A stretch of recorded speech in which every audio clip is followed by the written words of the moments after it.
Morning, Your Honors. Lawrence Klepetko from Sarasota, appearing on behalf of the appellant Chaba Bokros. Could I ask the court to notify me at about 10 minutes of time to reserve? I'll let you know. That's a long reservation, but I'll let you know when you get there. Well, okay. I may go over that and just leave a few minutes once I get notified. Thank you, Your Honor. By way of introduction, I'd like to speak to several different issues in my argument. One would pertain to non-verification of the plaintiff's complaint, problems with evidence in the trial, including fraud on the court, and a general impression of unfairness to the defendant at trial with the trial judge's actions at the trial. By use of the term fraud, I mean use of the court's process with documents that appear to be regular on their face, but in fact, with some extrinsic evidence, are not so. Let me start with the trial court's handling of the note and mortgage as evidence. I think it's important for this appeal for the court to recognize that no original note and mortgage was ever presented at trial for purposes of foreclosure on the note and mortgage. Note and mortgage were filed of record, though, correct? Filed of record. Your Honor, thank you for that question. That is part of the point that I particularly want to address. It was first, it's never authenticated, okay? What you have is something that was filed with the court clerk by the plaintiff's counsel indicating that it was the original note and mortgage. I particularly point that out because the indication of original note and mortgage on a notice of filing is not authentication. I thought that was admitted in the pleadings. The execution of the note and mortgage were admitted in the responsive pleading. That is confused, Judge Black. I did not draft that answer to the plaintiff's complaint, but I have to live with it on this argument today. What's confused about it? There are two paragraphs that deal with the note and mortgage, and from memory they are 2 and 3. Paragraph 2 denies the original note and mortgage. Paragraph 3 contains a denial but a gratuitous remark that the defendant did execute a note and mortgage to the original lender. If you read those allegations and those pleadings carefully, I think you will not find that there is an admission by the defendant of the specific documents being the original note and mortgage. But that's a very good point that I want to bring out. There's another point that I think, for purposes of this appeal, that the plaintiff relied substantially, notwithstanding authentication of an original note and mortgage, of claimed certified copies. There were never any certified copies offered at the trial. There were several copies of documents floated around, talked about with reference to the note and mortgage. But again, at the end of the day, there was never presented at trial an original note and mortgage to be authenticated by a proper witness at trial. Was there an objection to the copies that were tendered on that basis? I would answer this way in response, Your Honor. There was a great deal of controversy offered in behalf of the defendant regarding the original note and mortgage. And I would emphasize that prior to the trial, there was an effort diligently made by the defendant to have these documents brought up from the court clerk's office so that they would be available for trial. All of this bears on the Florida Evidence Code regarding handling of original documents at trial. And bluntly, the requirements of the Florida Evidence Code regarding original documents were not followed. That is a big part of this appeal. Let me read something from the rehearing order that sets the tone on behalf of the trial judge regarding handling of an original note and mortgage properly as evidence. First, before I get to this language, in the trial transcript is the trial judge's inaccurate reflection that these documents aren't even filed anymore at the court clerk's office. That's simply wrong. It is contrary to a local rule for the 12th Judicial Circuit that requires this. For whatever it's worth, the deputy clerk at the time corrected the trial judge, but the trial judge went ahead. Let me now read from this order. The defendant was noticed on February 22, 2013 that plaintiff had filed the original promissory note, mortgage, and modification with the clerk of the circuit court. Therefore, the defendant could have reviewed the documents at any time leading up to the trial. In addition, a certified copy of each of these documents was admitted at trial. What's wrong with this statement?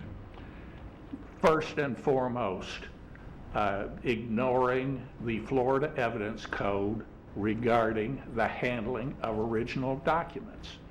I would argue that one of the purposes or one of the conveniences of having them filed with the court clerk is to have them brought up and made available at trial, which Mr. Bokros diligently tried to do and was effectively rebuffed. Second, there is, in essence, out of this statement from the trial judge, some new fabrication or extension of the pretty straightforward Florida rules of evidence regarding original documents, that no, we aren't going to use the original documents. A party has to go down and look at them in the court clerk's office, and it's okay at that point that we would go forward with copies, whether certified or not.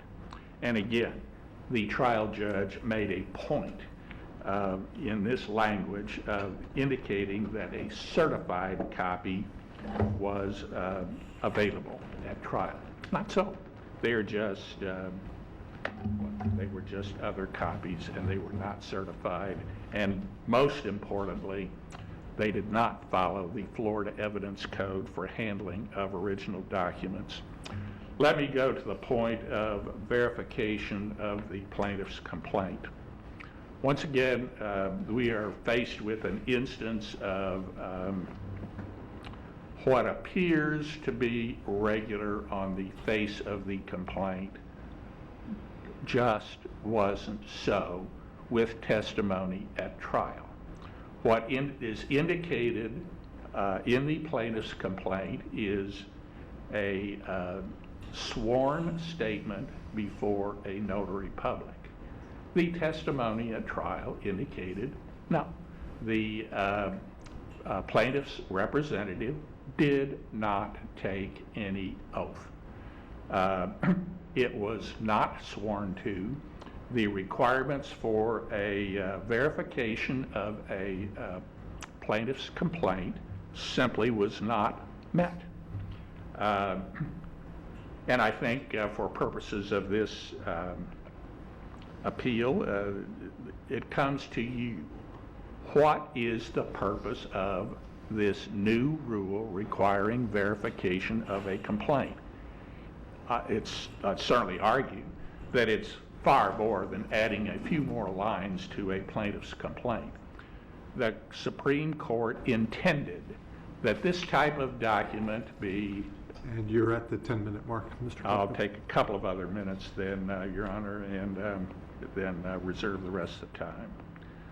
The rule obviously intends that a plaintiff bringing a complaint in mortgage foreclosure read and comprehend and swear to or affirm the truth or absence of what's alleged in the plaintiff's complaint.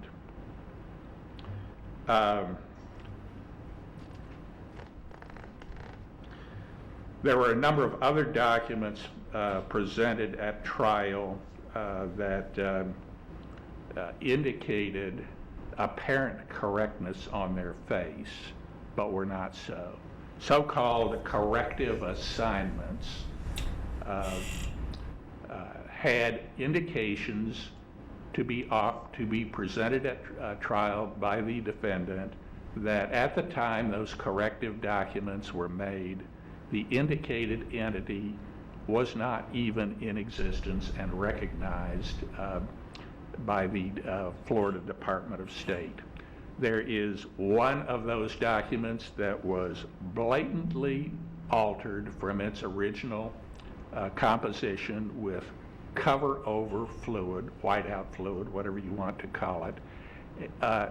First recorded in one county, the wrong one, and after modification of a notarized document recorded in Manatee County, Florida. So,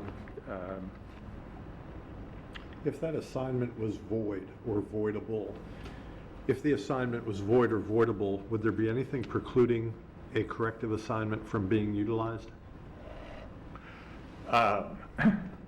a proper corrective assignment, Judge Silverman, I think could be used. But I say that proper. The entity making the corrective assignment at the time should be an active and recognized entity filed with the Florida Department of State if it's done by an entity. And again, this was simply not the case. Let me reserve the rest of my time if I Very could, good. unless you have other questions that I could. You've got about 5.5 minutes left. Thank you, Your Honor.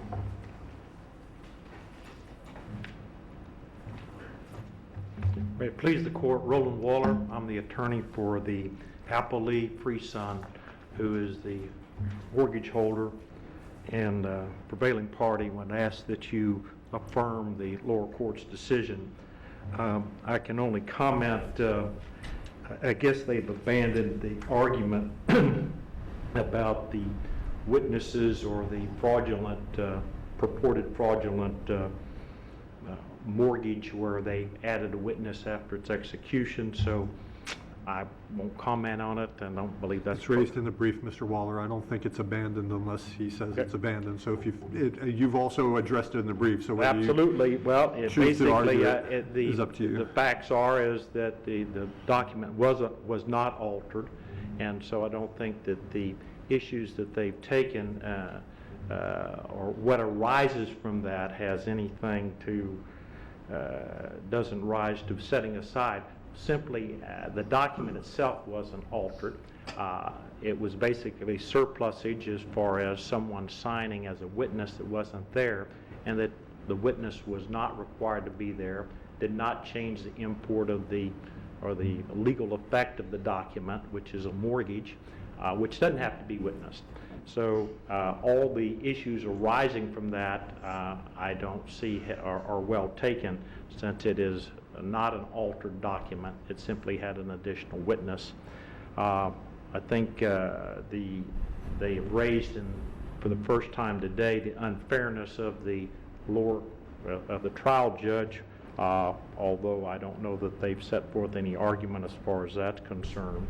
Had there been any motion to disqualify the trial judge? No, Your Honor. And the issue about the verification, I point out that it is signed, if you read the verification, if we want to address it, but I don't think you reverse a decision or a trial court decision because of a verification on the complaint. That may be something that could have been raised or addressed earlier in the pleadings or whatever, but I don't think it goes to trying the case on its merits.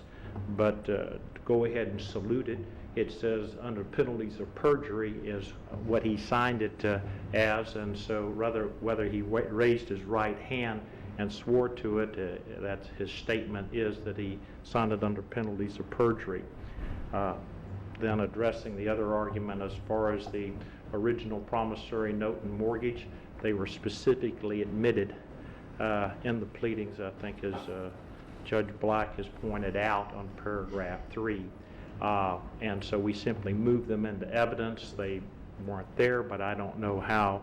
They haven't pointed any prejudice or how that's reversible error to have, if they're filed with the court, well, okay. Well, the evidentiary rule allows copies to be used absent a challenge as to authenticity, accuracy, and so forth. Was any challenge raised at trial on those bases under the rule? I don't know that, as counsel argued, that there were objections, although I don't know that they were specific as to authenticity as far as that's concerned. The pleadings basically went to the mortgage and the saying how it was fraudulent, but nothing as far as the promissory note's concerned. The note is self-authenticating under the UCC in any event, and they admitted it, so the only thing we needed to do was to move it into evidence. From what I can see, as far as it's self-authenticated, and they did not raise that he didn't sign the note in the pleadings, which I think he also must do. So I don't know that, so I don't think that objection was raised, although they objected, I think, to just about every document we put into evidence, and the judge basically reserved to allow them to cross-examine. So we proceeded. But the mortgage is also, was self-authenticated too, since it was put recorded in the public records and acknowledged.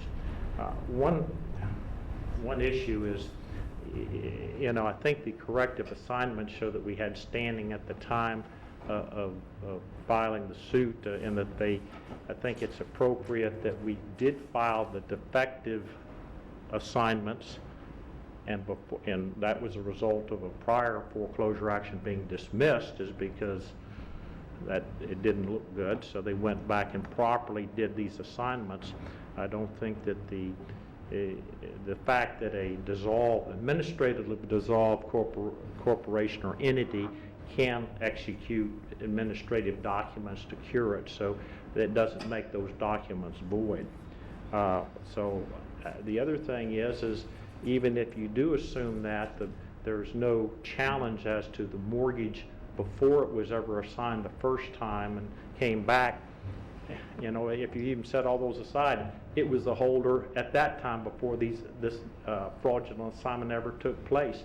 It was initially went to Free Sun, then Free Sun assigned it to Pine Hill, then Pine Hill assigned it back to Free Sun, and so they're challenging the first assignment from Free Sun to Pine Hill. So if all those are out of the way, well, it falls right back to Free Sun anyway, that they had the note and the initial assignment from the original lender. I don't have anything further unless the court has some questions. Thank you, Mr. Waller. Thank you. Mr. Klepek, go.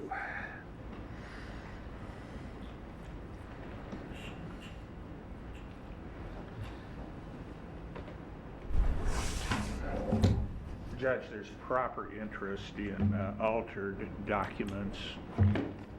Can I emphasize that all of this leads up to proper interpretation of handling original documents under the Florida Evidence Code. And once again, I want to underscore, these documents were indicated by the trial judge to not be available for the trial. The trial went on otherwise.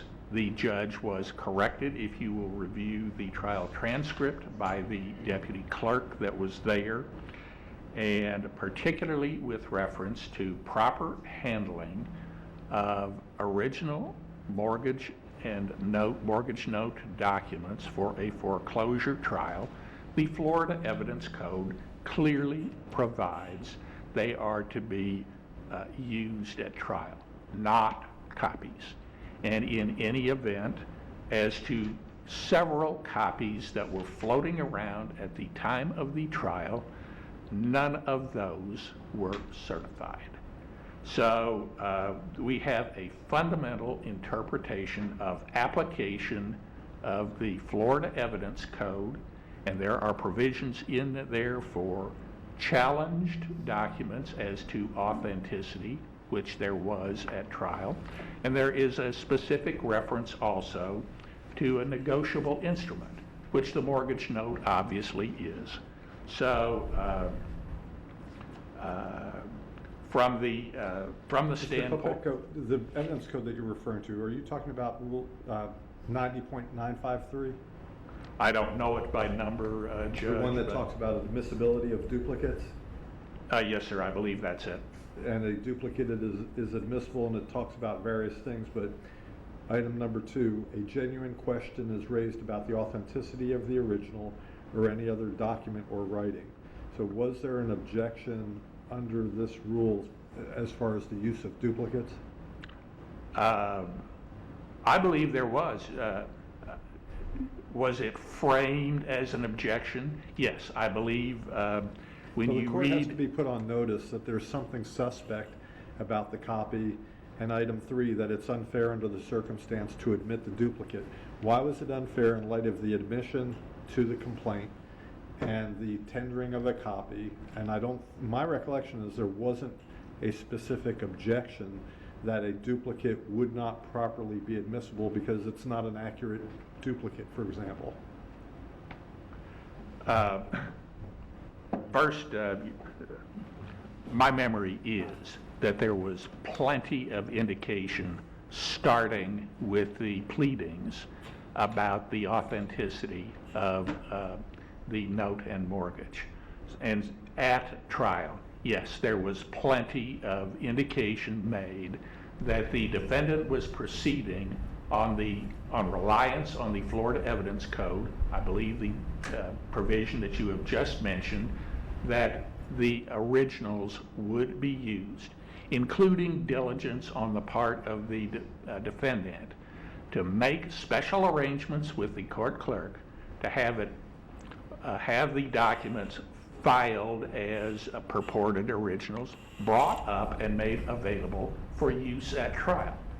For whatever it's worth to you, there's a pretty common practice in a lot of these mortgage foreclosure actions that originals are not brought up. The court clerks typically call up on a screen what has been filed for whatever that's worth. Once again, a presentation on a monitor screen is something of a copy which subverts the clear intent of the Florida Evidence Code that you use originals. That occurred in this trial. And unfairness to the defendant under the circumstances started at trial with the trial judge's own unawareness of what went on in his own court, and then followed up by a rehearing provision, which I read to you. Mr. Klepko, just to let you know, you've got about 30 seconds left of your reserve time. Okay.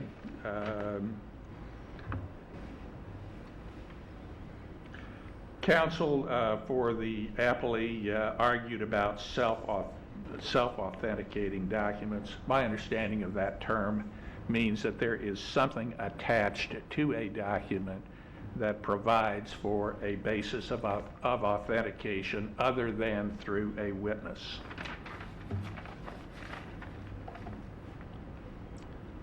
And you need to go ahead and wrap up then. Are you all set?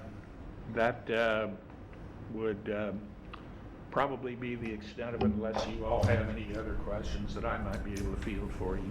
Very good, thank you. Thank you, Your Honor. Thank you, Your Honor. Thank you. The next case is Steele versus Georgia Pacific, which is consolidated with Chubby and Valverde versus Georgia Pacific.